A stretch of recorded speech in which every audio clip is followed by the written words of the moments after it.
Hello गाईस, मी बनवत आहे अंडा बिर्याणी आणि मी अंड्याचे छिद्र पाडून घेतले कारण की फुटत नाहीत कढाईत दिल्यानंतर. आणि मी त्याला व्यवस्थित घेतले आहे मी मसाले सगळे, टमाटा पेस्ट आणि मी सगळं मसाल्याला अंड्याला मिरची पावडर आणि हळद व्यवस्थित लावून घेतली आणि मी याला व्यवस्थित तळून घेतले. ब्राऊन होईपर्यंत व्यवस्थित तळून घ्यायचे.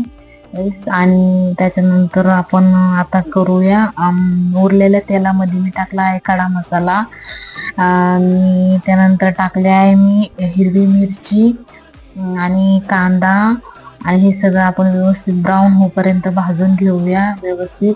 त्यात टाकली आहे मी टमाट्याची पेस्ट आणि अद्रक लसूण पेस्ट आणि मग आपण आपले तांदूळ शिजवून घेऊया.